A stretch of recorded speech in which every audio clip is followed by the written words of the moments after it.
So a while back, I had the idea of building a very cheap gaming PC to take on a new game that just came out, like Starfield. Well, the PC, unfortunately, wasn't able to handle Starfield at a level I was happy with, so I shelved it for a bit. But recently, a new game has hit the scene that's absolutely taken over called Palworld, and I think the PC might actually be ready for prime time here with Palworld, and maybe we can get this $150 PC that I put together to play the game well enough. But that's what we're going to do here today. We're going to work to dispel the belief that you need thousands of dollars to get into PC gaming. In fact, we're going to try to do it here for $100 less than the Xbox Series S. So if you guys enjoy the video, make sure to hit the like button and subscribe if you're new. All right, for this project, I'm going with what I call the eBay Barebones kit, also known as the Recycled Office PC. In this case, I managed to find a Dell Optiplex 7050 small form factor. Up front, I don't recommend getting a small form factor unless you're building with a limited budget like I am at $150, or if you're making a setup that would need to fit maybe under a TV in an entertainment center. Your choice of video cards for this sort of casing is going to be constricted. So just up front, I recommend getting the full-sized version of a Dell Optiplex as an example. These PCs are all over eBay. They pop up constantly, and they generally have parts inside that are new enough to not be completely irrelevant for building on top of. Since they mostly come from institutions, they're generally in pretty good shape and have, I feel like, just been used mostly for basic office work. Some will come with everything you need to use it right out of the gate, while others may be missing the hard drive or RAM, so you definitely want to double check what is listed as coming with it. This Optiplex is equipped with an i7 6700 16 gigabytes of RAM and a 256 gigabyte SSD. It also happens to have a Windows license attached to it, which is a nice benefit here. There's limited room for expandability inside, but it'll be enough for the video card I picked out. It looks like we also have 2 open slots, so a jump for the RAM to 32 gigabytes would be pretty easy, but it's kind of unnecessary for what I'm going for with this build, so I'm going to pass on that for now.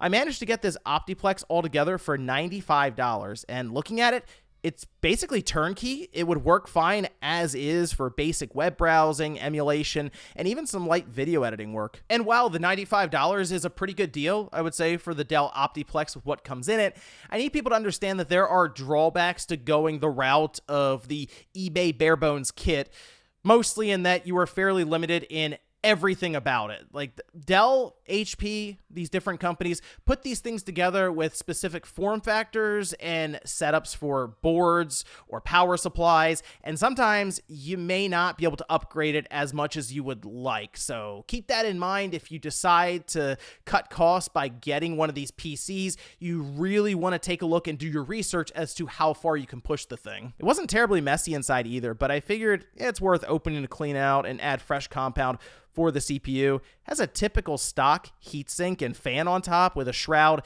that's working to push air out of the back of the system. And as you can tell just by looking at it, airflow isn't exactly great, which is a little concerning for the GPU, as I feel like it's going to run hotter than normal. And we're already going to kind of push it a bit with the mild overclock, which, oh, speaking of which, to pair with this Optiplex, we need a low-profile card, which is one of the reasons I recommend getting a larger, full-sized casing, because if you go the route of these smaller form factor PCs, you're limited to low-profile cards for the most part. Now, this one in particular is an RX 550 4GB model, and it has seen an uptick online in supply. I was able to find this one for just under $50 shipped, and it doesn't need an auxiliary power. It's going to pull everything from that PCIe Express slot, which is good because our 180 watt power supply is already getting pressed as it is. I did change the thermal compound here with that video card as well and cleaned up the fan. There's not much that's going to be cooling this guy, so just giving it any advantage it can, I feel like is crucial. There was a card already installed in the Optiplex, and it turns out goes for about 20 bucks online, so even after eBay fees, I could sell it and pick up a USB Bluetooth dongle for my controllers and headphones. And looking around the Optiplex, I'm not hurting for USB ports. On the front, there are 3 USB-A and 1 USB-C, and then on the back, there are another 6, so there's plenty of options for external drives drives and accessories. After loading up Windows and going through the never-ending process of running updates, we're ready to test out the Optiplex with the hottest game online right now. That's Palworld. Going into testing for this game, I figure having some expectations for a $150 PC would be important, and maybe getting somewhere in the neighborhood of the Xbox Series S performance would make the most sense. In that case, we're looking for above 30 FPS at 720p. I was forced to use OBS on PC to record the footage here. Thank AMD's weird HDCP usage with this card, but that can detract from performance in a game where we're already cutting it pretty close with this build, so add an extra 2 or 3 frames for what you're seeing here on screen for these different tests. I did start the game at 1080p with medium settings, and it wasn't great. It was fluctuating between 16 and 25 frames per second. That's one of the big bottlenecks for this card, with 1080p being a bit of a reach in newer games. I will point out that Palworld is still early access, and optimization will most likely improve over time, but right now we have to go down to 720p. This made a pretty big difference. Yes, visually things got a bit blurrier, but performance-wise, we did jump to 30 frames per second. There were a few times where it hovered even above 40 FPS when less was happening in the environment, specifically with rendering certain features and details. The card itself is getting cooked, by the way. It's sitting between 80 and 85 degrees Celsius in the game. The RX 550 has a top shutdown temperature of 95°C, so we are flying pretty close to the sun here, but I didn't see it go above 86°C after an hour in game, so while it's still a bit hotter than I would like to see, and most likely it's an effect of the smaller casing and minimal cooling on the card in the first place, we're at least not hitting that top shutdown temperature. So do I recommend this build for Palworld? No, I don't think this is a great way to experience Palworld. And in fact, if you're looking to play that game specifically on PC, you'd probably have to invest a bit more just in general. But you might be surprised as to what this $150 PC can do when you step outside the world of Pokemon with guns. It turns out other games play better than what I was expecting. Titles like Metal Gear Solid 5, Tomb Raider, Mirror's Edge, they run closer to 60 FPS at 1080p, and many of them have medium, even high settings. Take a look at Tony Hawk Pro Skater 1 and 2. I was able to deliver a good experience here with some tinkering in the settings menu. Now, there are many games that come out that allow you to play around with rendering resolution and use FSR separate from the menu resolution. This gets you way better performance from some of these weaker cards.